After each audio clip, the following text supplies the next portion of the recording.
All right, you guys, today we're gonna do exactly what the title says. We're gonna go ahead and knock out a couple of lessons that I learned about money from the Bible. But first, let's get some cafecito.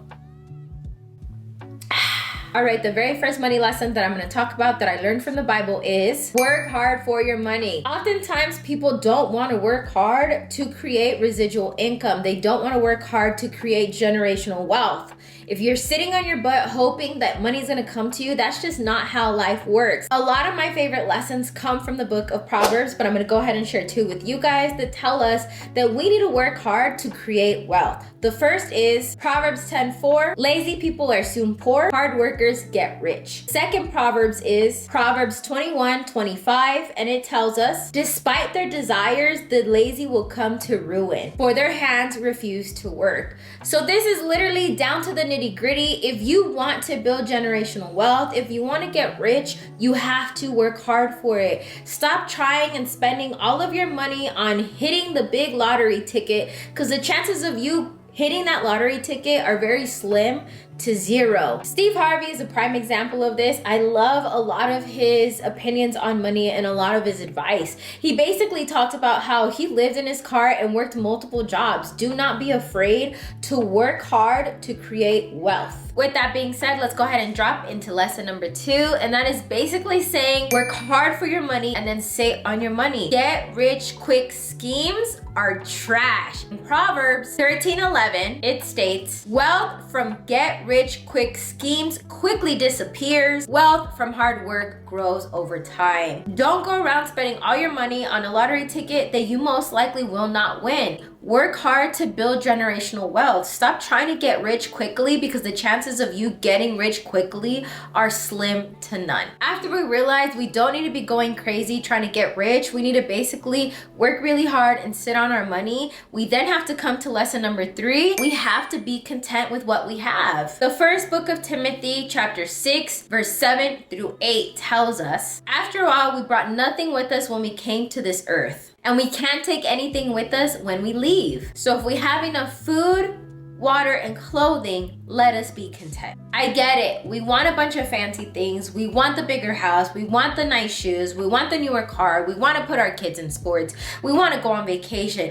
All of that is amazing, but it's not going to bring you happiness. Be content with what you have while you build generational wealth, while you build your richness.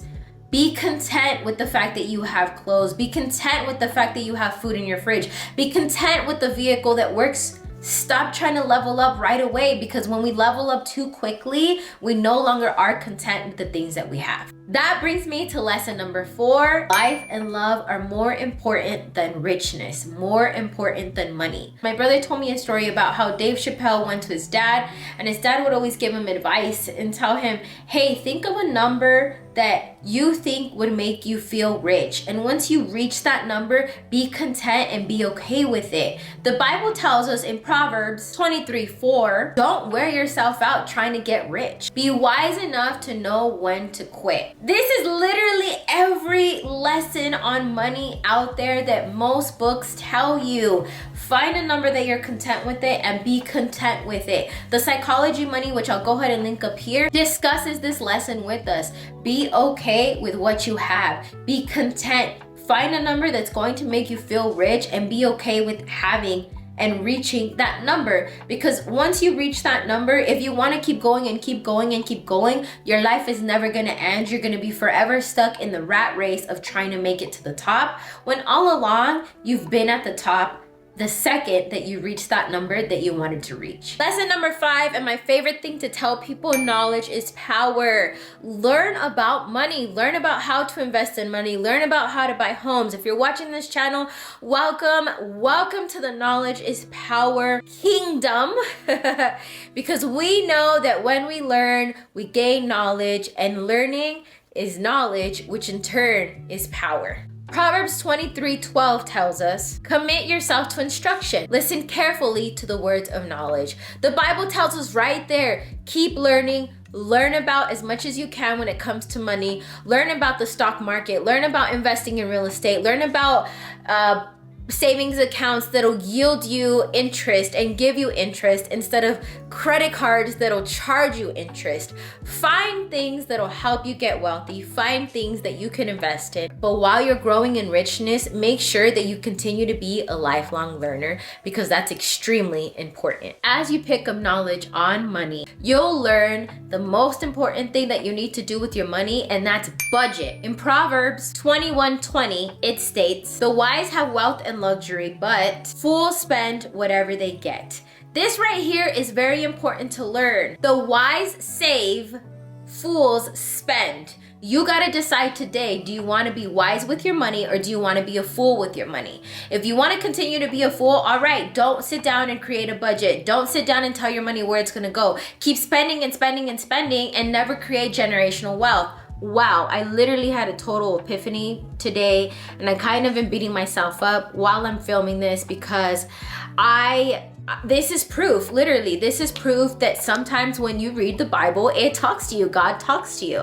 I was gonna sit down and create a payday routine for you guys, but I was a fool with my money this week. I didn't tell my money where it's gonna go. I did not have a payday routine, and I was so consumed with having a busy schedule last week that I spent so much money on fast food. And so this lesson is just one of the most important lessons you can learn.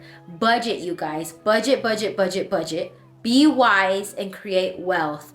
Don't be a fool. Stop spending your money. All right, the next few lessons are from Proverbs 31, because I do believe in genuinely just embracing Proverbs 31 and becoming that woman of faith. If you have not read it, I would encourage you to read it, because it helps you grow so much. So the first lesson I got from Proverbs 31 is invest. Wherever your money comes from, learn to budget and invest it. Proverbs 31:16 tells us, "She goes to inspect a field and buys it. With her earnings, she plants a vineyard." So this is extremely important. In reading Proverbs 31, there's so many good lessons there. And oftentimes people are like, I don't want to worry about money, specifically women. My husband brings the money home. He takes care of the finances. That's amazing. But are you really being a Proverbs 31 woman? Proverbs 31 woman is telling you, be an assistant. Learn how to control your home. Learn how to control your finances. Be a helper to your husband. And this tells us right here, Proverbs 31:16, she goes and looks for a field and she buys it. Invest. Find ways to make money. Find ways to create money and create riches, and find ways to invest. Once we have money, we have to learn to invest it if we want to grow it into richness and wealth. To continue in Proverbs 31, lesson number 8, not only does the virtuous woman invest, she makes sure she's investing in the correct things. So learn about money, learn about investing, invest correctly. Proverbs 31:18, she makes sure her dealings are profitable. Don't just spend and invest everywhere without knowing what you're getting yourself into and knowing whether it's even profitable. Oftentimes people make dumb decisions because they didn't take the time to really learn about what they were investing in. Whether you're opening up a high yield savings account, or you're investing in real estate, or you're trying to open up a new business, find a way to invest, but also make sure that it's profitable for you and your family. Create the generational wealth by simply learning what to invest in and making the right investments. Final lesson I got from Proverbs 31, which is lesson number 9 here in this video about money lessons from the Bible, is give, give, give, give, give, give, give, give, give. It doesn't matter how much money you have if you don't share it with people that don't have it. Obviously, I do believe in hard work. I do believe in people finding a way on their own. But if that person's disabled, if that person needs help, if your family needs help, if your friends need help, give without consequences. Don't give to people expecting to get stuff in return. Proverbs 31:20 says that the virtuous woman extends a helping hand to the poor and opens her arms to the needy. She gives. The virtuous woman gives. Find a way to create residual wealth. Find a way to create investments, find a way to create richness, find a way to make money, but also find a way to give. There's different ways to give. Give your time, give your money, give your tithes. I'm a very big believer in giving your tithes before you do anything else with your money. So for me, there's two things right off the bat that I do before I start spending money. This week doesn't count because I was just being ignorant with my money, I'm not gonna lie, and carefree, and it did bite me in the butt. But the first thing I do is I give to God what belongs to God. I give 10% of my money to my tithes. That's not to boast, that's not to be prideful, that's not to sit here and be conceited. It's just to tell you guys that even though I don't have a bunch of money, I give to God what is to God. And so many times God repays it back to me with interest. So the first thing that I do is I give my tithes, and the second thing that I do is I pay myself first. So I find a way, even if it's $20, $30, $40, $50, up to $100, I take that and put that in my savings account, or I take it and put it into some sort of investment. Right now, I think I want to get into stocks somehow, because like I said in our previous lessons, not only do we make money, we hold on to our money, we invest it and wait for it to grow over time. So I think I want to get into the S&P 500 and just hold on to it.